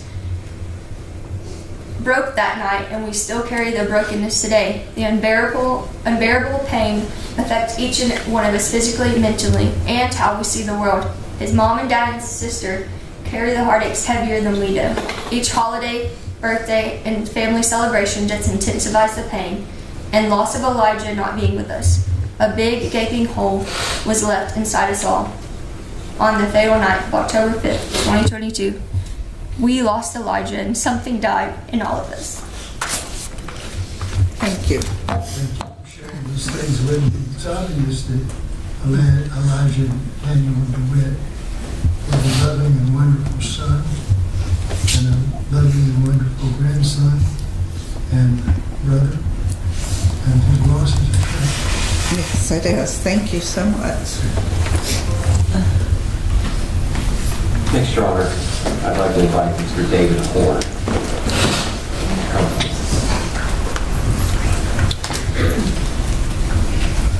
Thank you.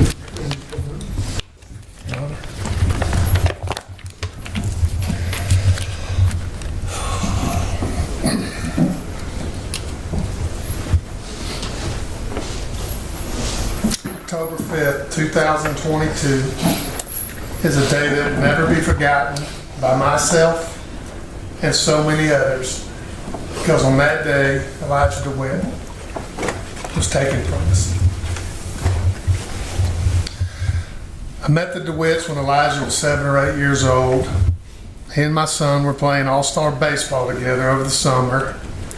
I coached youth football at the time. And as I watched Elijah dominate on the baseball field, I could not help but think what he could do on the football field. I spent the rest of that summer recruiting the DeWitts to my football team. I knew he was such a great athlete, the other team would want him on their team, so I made Craig my trainer, ensuring Elijah would be on my football team. For the next 5, 6, 7 years, I had a front row seat watching Elijah dominate on the football field. He competed with vigor and passion. Typically, when a young kid is that good, they make it all about themselves. That wasn't the case with Elijah. He wanted to see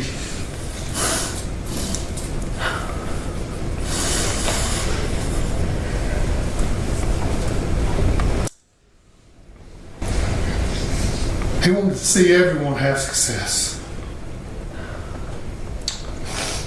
And he made everyone a better player. He was selfless, but he was not scared to be in the spotlight at crucial times in the ball game. He had an unmatched work ethic. He was tough as nails, fearless, but he also had a soft side. Compassionate, caring, and a great smile. The DeWitts bought a house behind ours. When Elijah was young. That is when Elijah, my son, and another neighborhood boy struck up a friendship. They were always together. Best friends, thick as thieves. They did everything together. From playing in the woods, spending the night with each other, going to camp. A true, old-fashioned friendship.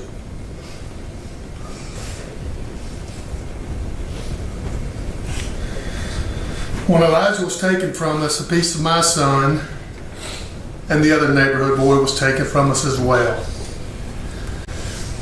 Time will help, but there'll always be a void that can never be filled. They should have been visiting each other at their respective colleges, talking about sports, girls, all the things that boys talk about. Instead, those two boys, along with others, have to find the strength to get out of bed in the morning and face the world that has taken their best friend. As I've watched Delaney grow into a young woman over the past few years, I see some of Elijah in her. She's a remarkable athlete, a fierce competitor, but is also very respectful, selfless, and caring. Her big brother was her hero, and life moving forward without him is not going to be easy for her. But God will not put more on her plate than she can handle.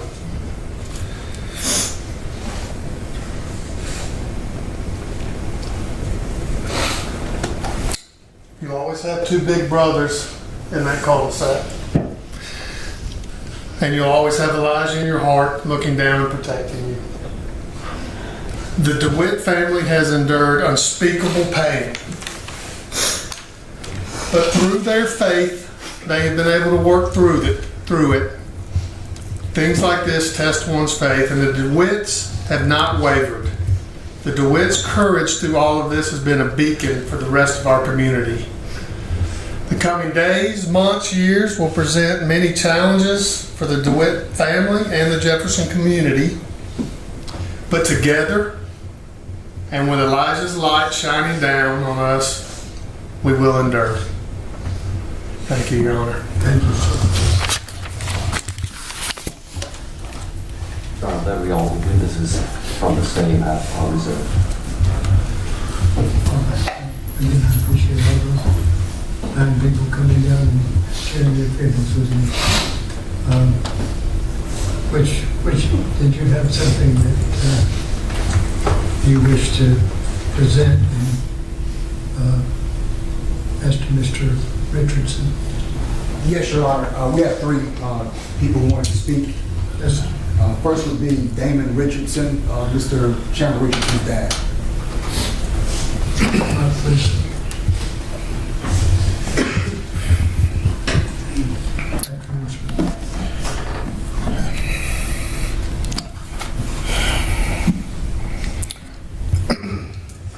So it is very difficult to stand here. I'm a parent of four. Chandler is my second born son, and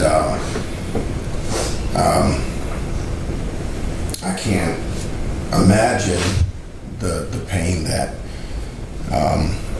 Elijah's family feels, his parents, his sibling and friends.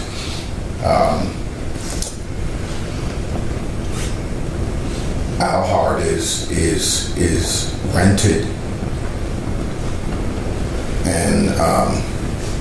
and torn, and for his family, for their loss and their grief, I can't imagine that. I have lost a sister, and so I know what that kind of pain feels like. I also feel, as a father, another burden of grief and pain. To know that my son was involved in this heinous crime,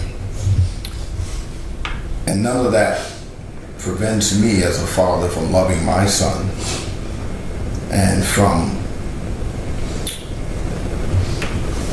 regret that My son's life has been significantly impacted to such a degree that he will spend a lifetime of incarceration. That's not the same kind of pain as the DeWitt family feels, because they won't have visitations, and they won't be able to see him again. And so there's a wrestling inside of me that feels almost a sense of guilt, because none of that will stop me. None of what I have heard today will stop me from loving my son. It pains me that that he was involved, and that another life was taken, a precious life. I have replayed that day so many times. I remember where we were, and my wife and I were with some friends, and I remember it coming on the news, and it caught my attention because from time to time I would play pool at that Dave & Buster's, and I would have never imagined in a million years that that my son would have been involved.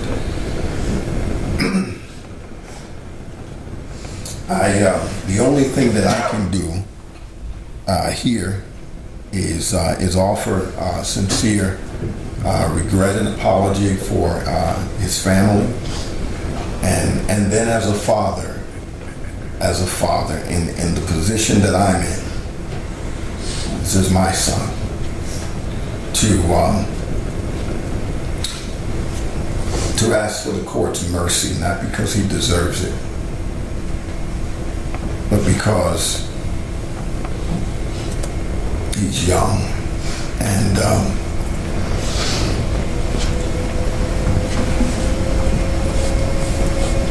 when we're young, I've been young, we don't always have the maturity or the rational ways of thinking, and we can make one decision that can change our lives forever. And my son did that. And so as a human, as a man, as a father,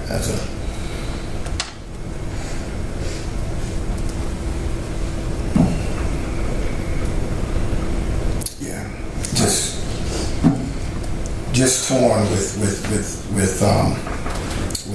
pain on both sides. It's a different position to be in.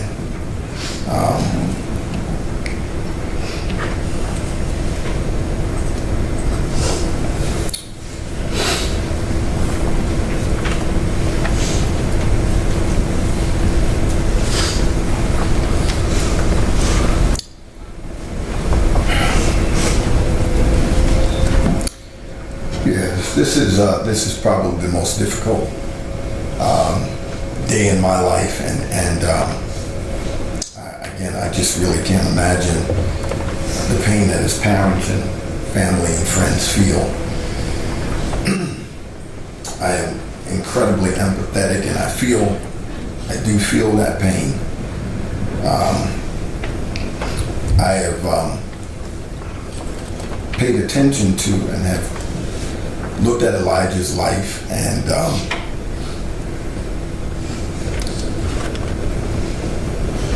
he should have the opportunity to be here today.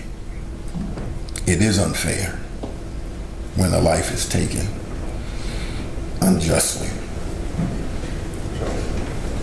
and but I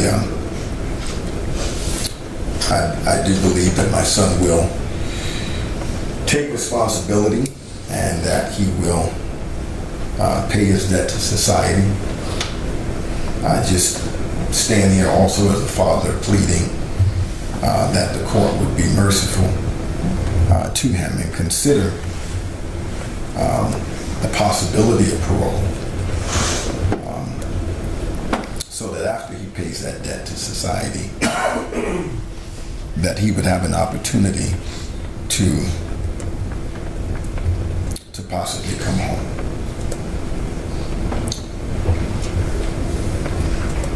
That sounds selfish in a position that I have to stand in. But I have to stand in this position as a father who has unconditional love for his son and for all of my children. They can displease me, they can anger me, they can disappoint me. They can go against my wishes and do things that I've advised them not to. But nothing that they do can change the way that I love them. And so I just asked the court to consider Chandler's youthfulness, his lack of maturity emotionally and mentally, his development, his lack of development, to assist him in making the right kinds of decisions and taking the right kinds of actions. One day he will be a mature man and he'll look back and he'll still be paying for the decisions that he made as a minor. A kid that made a decision that a grown man will be paying for many, many, many years to come. And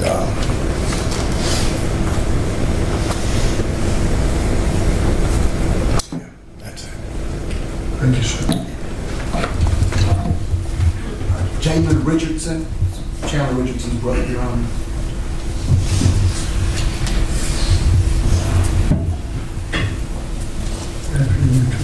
Good afternoon, Your Honor. This is a very painful situation, but I stand here as the brother of Chandler Richardson, and I can't take any accountability for what happened, but on behalf of my family, I do sincerely apologize, and I am also very empathetic towards the family, and I have a letter that I wrote.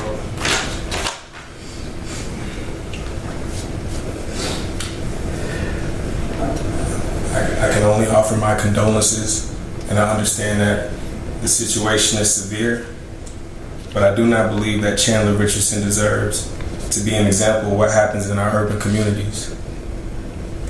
I also would like to apologize for my absence in his life. I believe it has been a detrimental factor to the most recent tragedy. I had the opportunity to serve in the United States Marine Corps overseas in Okinawa, Japan. Shortly before I returned home to greet my brother with love, direction, and purpose to lead as an older brother, we all fell victim to this unfortunate event. I ask that you will see this young man as the transformed individual that he is. I ask that you will allow the guidance of God, myself, my parents, members of my family, and my two praying grandmothers the opportunity of seeing Chandler Richardson have a hand in shaping society to display a better tomorrow. I believe he is confident and capable of taking responsibility for his actions and encouraging resilience in the world around him. This is the first time that I've seen my brother in 5 years, and it really pains me to see the looks on everybody's faces. It's very overwhelming, I can't lie, but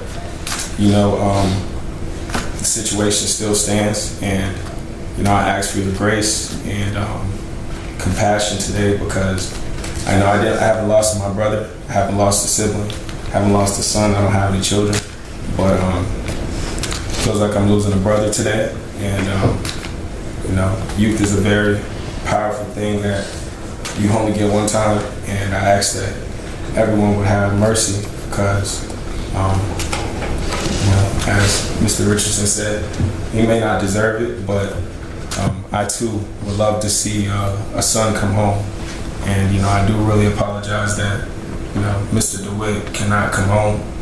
And, Your Honor, I appreciate you for the opportunity to speak. And it's good to see you. Thank you, sir. Belinda Campbell, Judge, his mother.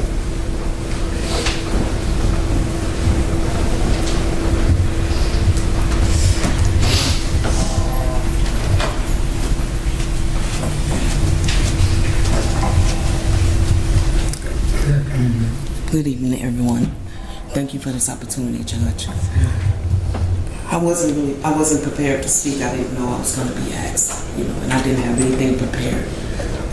But I said in my heart that I was going to come and just speak from my heart, because that's all I have. Even if I had written it down, it would have come from my heart. So, yes. So, my condolences to the family and the loss, of their son and their friend, their brother, grandson. I wanted everyone to know that the behavior that was displayed with Chandler is not how he was raised. He wasn't raised by wolves. I put a foundation there. I taught him, and the decisions that were made, as his father said, being young and immature, we make decisions and we make choices, and we're not listening. We think we know it all. And in doing that, we cause harm not just yourself, but on others. And as his father said, and I concur with a whole lot that he said, it doesn't change that our love for him. It doesn't change that, what he's done. Yes, it pains me, and as much as I love people, it pains me to see that a life has been taken, and then for my son to have partaken in this, it makes it even worse. So I too am here to throw myself in the mercy of the court, that you will be merciful unto my son, that you will give us an opportunity to, at least see him again, or to be able to come home. I know that doesn't take away the pain from the family. I know we all, it's not a win-win on either side. You're torn because you have a loved one that's involved in something as tragic as this, and then you have your child that you love dearly, so it's really a hard, this is a hard day, the hardest day of my life. I think if I can get through this, I can probably make it through anything, but this is the roughest thing that I've ever had to encounter, and it's painful. I don't even have the words. I don't even have the tears. It's like there's like no more tears there. It hurts so bad. But at the same time, I could not have been here. I did not want to come and not show my support. Even though it hurt and it's very embarrassing and very painful. I didn't raise you this way, and you have the guilt, you have the hurt. It's a lot of feelings that's kind of rolling around, but at the same time, this is reality, and we have to face reality. So I'm here today, again, on behalf of my family, condolences to the family. We empathize with you, and definitely be praying for your family, and just asking that you would have mercy on my son today. Thank you for the opportunity.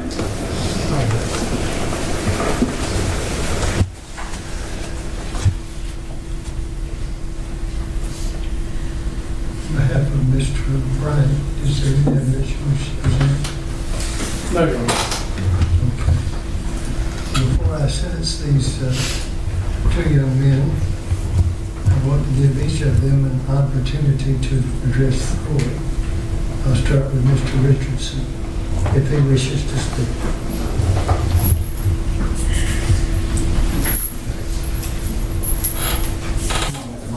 That's fine.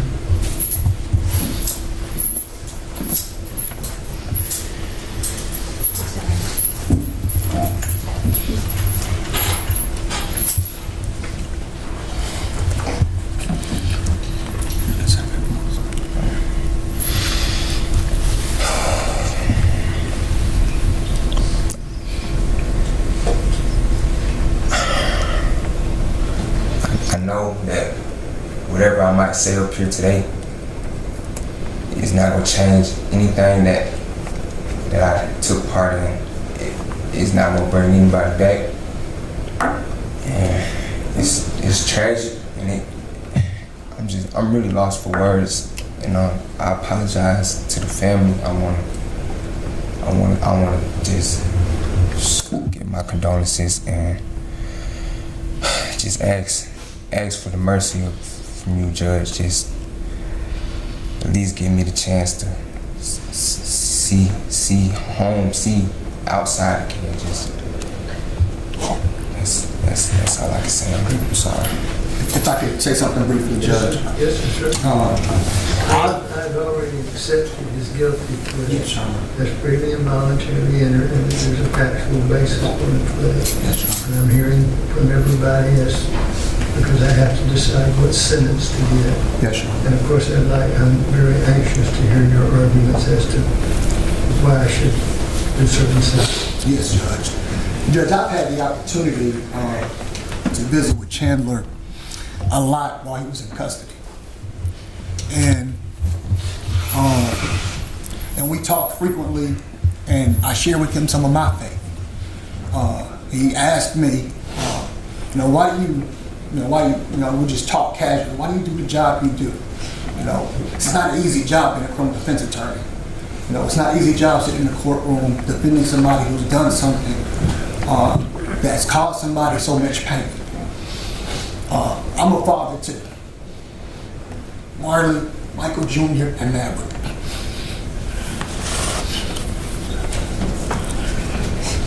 And I get accused, Judge, of taking my cases too personally, of getting too emotional, taking my cases too personally. I get accused of that all the time. But I think about my own faith. I think about, and I share with Chandler, I think about Mark chapter 5, 30 through 32, which is one of my scriptures that I base my practice on. It's when the Pharisees and the teachers of the law complained, asking Jesus, why did you eat with sinners? And he responded, it is not the healthy who need a doctor, but the sick. I have not come to call the righteous, but I've come to call the sinners to repentance. And so you don't need redemption if you've never been lost. You don't need a doctor if you've never been sick. You don't need help if you've never been helpless. You don't need a second chance if you've never done something wrong. There would be no me as a criminal defense lawyer if everybody in our society was righteous and did the right things all of the time. But when I think about the courts, what the court looks at when imposing a sentence, and looking at what's sufficient but not greater than necessary, considering the nature and circumstances of the offense, the history and characteristics of the defendant. Before this incident, Mr. Richardson had never been convicted or done anything violent before in his life. He had never been convicted of a crime before, Judge. He had no prior criminal convictions, no prior violent criminal convictions. And I think that shows, when you think about the characteristics of the individual, it shows that it's not somebody who was a habitual violent offender, somebody who was robbing people and killing people and doing things over and over again. It really shows that this was a child, a 19-year-old child, who just turned 19, who made a grave mistake and has come before this court taking full responsibility in a non-negotiated plea, not knowing what this court will do. But it said, as he said on the phone to his father, as the state pointed out, I am here because of what I did. I did it. He's come before this court to say, I'm not going to put this court through a trial. I'm not going to put this family through more trauma and more tragedy by having them sit through a trial and go through all of the evidence and having a jury here. But I'm going to take responsibility and ask the court for some mercy based upon what I did, what I know I did, what I've accepted responsibility for. And when Your Honor is looking at those factors, you look at whether or not you've got to do something to promote respect for the law, adequate deterrence, protect the public, provide the defendant with some needed rehabilitation. While Mr. Richardson was incarcerated, and the DA, prosecuting attorney, asked him, what's your highest level of education? He said, got a GED. He got that GED, Judge, while he was incarcerated, making productive time while he was behind bars awaiting this moment in court. And I knew he wouldn't be, I wanted him to express himself, but he told me, he said, Mr. Sterling, I'm not as articulate, at expressing my emotions.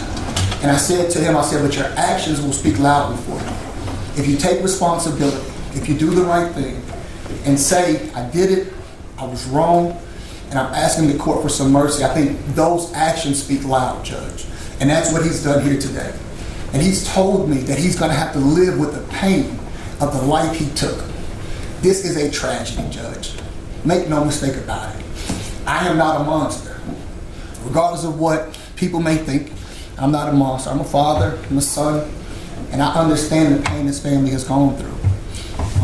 I've been on almost every side of what this family has experienced. I've been on the side of a grieving loved one.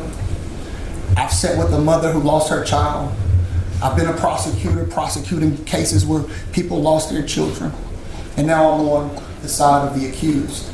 And I've always made sure to carry the same torch. That's the torch of justice, torch of truth, trying to do what's right by the law.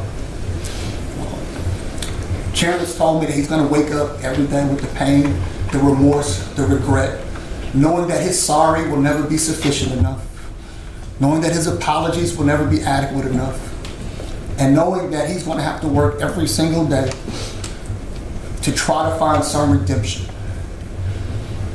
And I go back to my scripture, Judge. It's not the righteous, but the sinners who need repentance. And that's what he's come to do, to confess, to repent, and ask this court to sentence him to life with the possibility of parole. And as for the consecutive 5-year, Judge, we would ask that you suspend that so he does have the possibility of parole, knowing that that life sentence, even with the possibility of parole, means that he won't even have the possibility of seeing the outside until 30 years from now. And he was only 19 when he committed the offense, Judge. He's only 20 now. It'll be longer than he's been alive so far. So we would ask that Your Honor sentence him to life with the possibility of parole. Thank you, Judge. Thank you.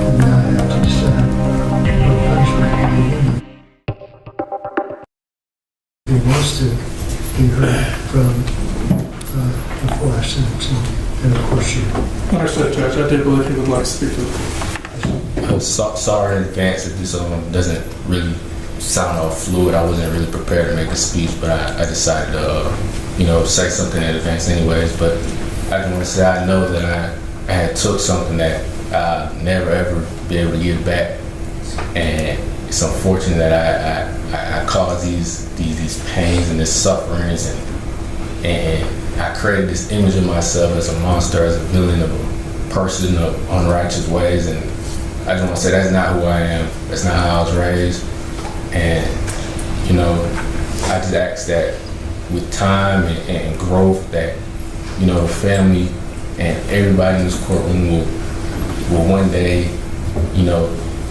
give me an opportunity to right my wrongs and prove to the world, prove to y'all who I really am, who I'm supposed to be, and who I'm capable of being. And I just want to say, I know that the family probably doesn't want to hear sorry, or sorry's not going to fix anything, but for whatever it's worth, I just want to say my condolences and may his soul rest in peace. And this was never my intentions to have an event turn out to be like this at all, by any means. And that's all I got to say. Thank you, sir. Thank you, Judge. I'd like to first start with acknowledging, Your Honor, that this is a tragedy. It's a tragedy that no parent, no friend, no family member should ever have to go through. And there's nothing I can say, there's nothing that I would say that would diminish that fact. My deepest condolences to the family, friends, and the parents of Elijah. I have a son and I can't imagine the pain. I can't imagine the pain that they're going through. Your Honor, this started with self-preservation. When my client spoke with law enforcement, he gave a story that was inconsistent with the facts in this case. Since then, he has decided to take responsibility for his actions. He's decided to try to improve to the best of his ability his life going forward. I will say, Your Honor, that this is not who my client is. He was raised by a good family. His past is the greatest example of who he is. He graduated early from Collins High School, having never been in trouble, and he has no criminal history. This was a bad decision. It was a horrible decision that greatly has altered his life. Your Honor, we are asking that the court sentence him on count 2 to life with the possibility of parole, and on count 4 the 5 years to be suspended. Thank you. Thank you. Take from the state. Yes, Judge. If I might, just briefly. There are a number of people that have characterized this event as a tragedy. I would suggest to the court that as tragic as it is, it was not a tragedy. This was entirely foreseeable, entirely foreseeable. You had a young man who had a gun, a loaded gun, with a young man with his finger on the trigger who jammed it in somebody else's chest. It's entirely foreseeable that somebody might not just lay down and give up whatever they have to you because you want it, and that they might resist, and that somebody might get shot and someone might be dead. It isn't tragic, it was entirely foreseeable. It's tragic, it's not a tragedy. I want to talk a little bit, and Judge, I didn't write anything down here, but I want to talk just about some of the things I heard here today. The defendant obviously is asking for life with the possibility of parole, and I would suggest to the court, one of the things the court might want to consider is how earnest and honest a defendant is being as it relates to Mr. Kamare Bryan. It's my position as a representative of the state that he has come before this court and left all of us wanting. You heard when I asked him about what was going on out there on the date in question, and I asked him about the text messaging that was taking place between the three of them, and I asked him about the fact that the text messaging appeared to reveal the fact that they were looking to hit a lick. In other words, they were looking to rob someone. His answer to that was, well, you could say that. And I told him, I did say that. Would you say that? And he said, yes. And I would suggest to the court that when someone is telling you that they are out there at the location in question on the date this young man died, looking to hit a lick, looking to rob someone, this isn't a tragedy. This is entirely foreseeable. This was intended. The only thing the defendant can do today, and here I'm talking about Mr. Bryan, is try to convince the court that he is as sorry as he can be. I would imagine he is as sorry as he can be that he got caught and that the state is in a position to prove every bit of that here today. The only other thing that he might be in a position to do here today is to minimize the damage to the third co-defendant, that being Kpadeh Jones. But I'll point the court back to the statement that Kamare made on the phone talking to Jones when he talks about Zay. He calls Zay a rat. And he talks about you need to stay low key because 12 is looking for you. Judge, it's my position that when the defendant tells you himself that they were out there looking to hit a lick, if they're out there looking to hit a lick, the natural inference from that statement, and he made it, not me, is that they means them. That means all three of them. And guess what we find as part of the evidence in this case? 3 guns. 3 guns. Text messaging that indicates that they were in fact looking to hit a lick. Clothing that belonged to the third co-defendant that's buttressed by the video evidence in the case. 3 guns located. Mr. Bryan says that the third co-defendant didn't have a gun. He knew he didn't have a gun there. Notwithstanding the fact that he's clothed heavily in a great big green jacket or whatever else, but he knows for a fact that he doesn't have a gun. Judge, just logically, his testimony is inconsistent. Just here in the courtroom today, when he admits that they were out looking to rob somebody, but my buddy, even though you found 3 guns and you found his clothes, he didn't have a gun, he wasn't involved. And to the degree that Mr. Bryan is not being honest with the court, then I think that's something the court needs to take into consideration when considering whether he is a candidate for life with the possibility of parole. I would suggest that when he's come before this court and been dishonest, or at the very least attempted to minimize as it relates to someone else who was involved in this enterprise, that he has fallen short of that mark, and I would ask the court not to consider that. Now, I want to talk a little bit about Mr. Richardson. I've been doing this for 23 years now, and I've heard from the families of lots of victims, and I've heard from the families of a lot of defendants. And Mr. Richardson, probably, as I listened to him, I thought to myself, I have 3 kids and 9 grandkids, and I thought, I don't know what I would say that this man has not said. And I know he meant every word of it. I know he did, and I know his brother has come and to speak on his behalf. By all accounts, and I would have no reason to doubt, he's a terrific father. Having raised lots of kids and having lots of grandkids, I know that you can apply all the same raising to all of them, and a lot of times the kids are just very different.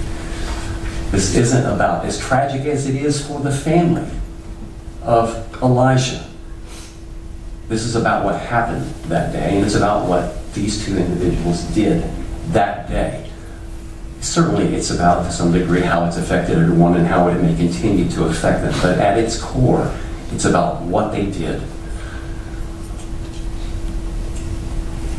Judge, I want to harken back. Mr. Richardson, and I'll let the record correct me if I'm wrong, said he made a mistake.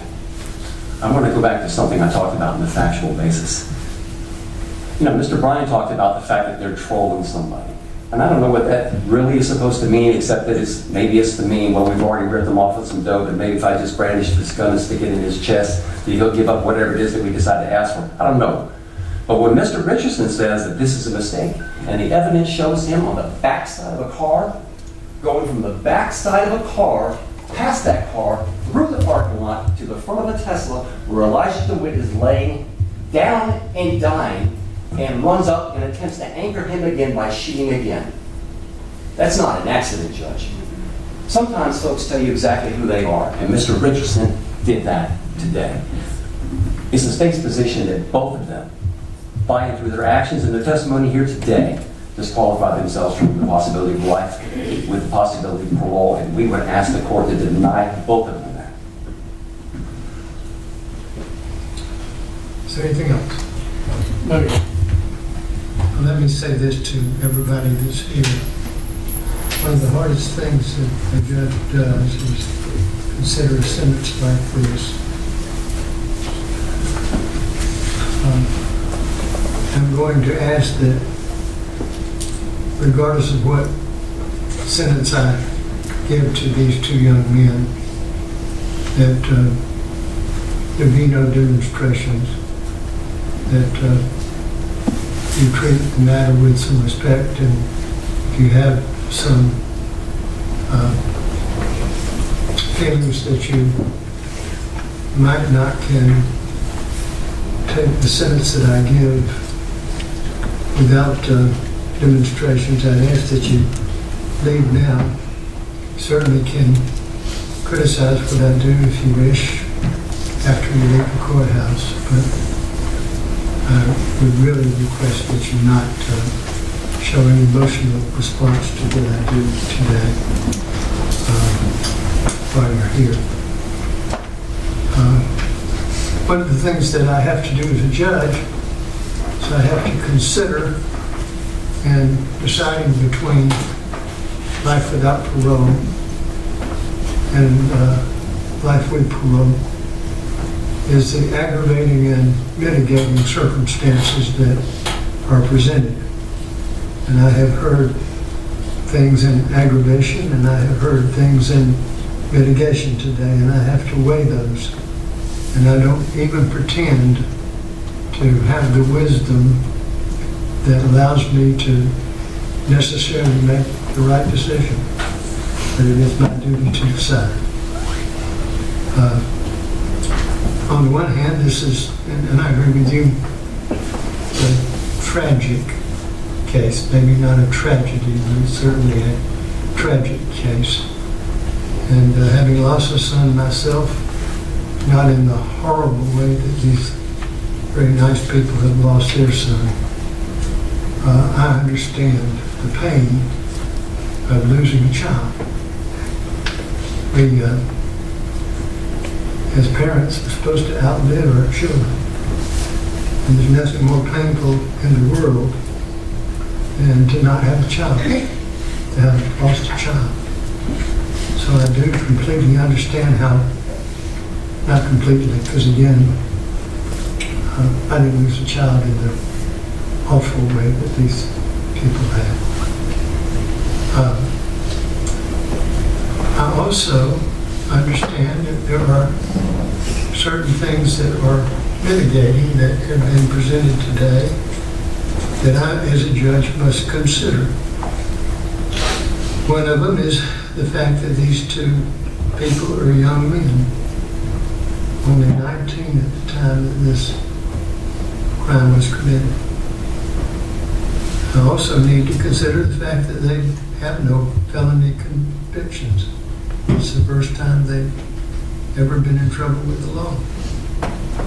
And one of the things that I need to consider as a judge is the fact that they may have come in here and accepted responsibility for their actions. And that is very important. People get credit for that in federal court and state courts.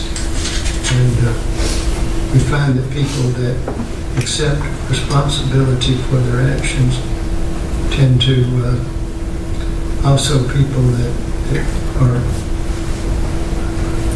able to be rehabbed, to go a different way. But again, I have to decide what needs to be done in this case, and this is what I'm going to do. After Chandler Richardson, as to count 2, I'm going to sentence him to life with the possibility for as to count 3, which is the ag assault charge, it emerges as a matter of law, and as to count 4, I'm going to sentence him to 5 years to serve consecutive to count 2. Do you understand that sentence, sir? Okay, we'll ask that you go with the deputy, please.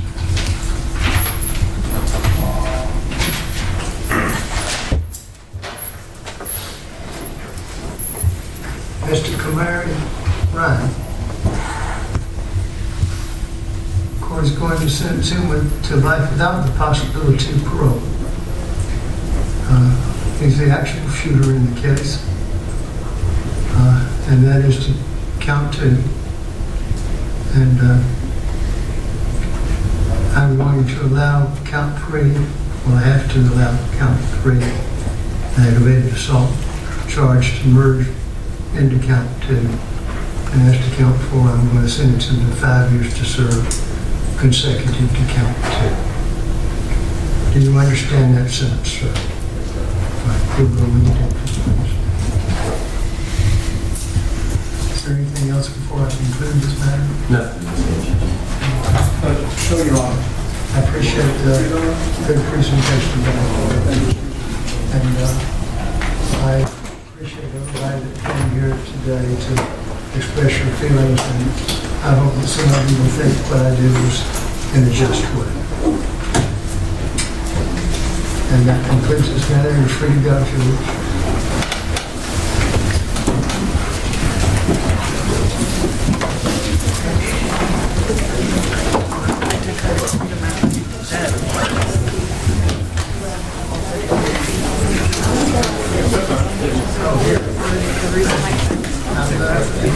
He did.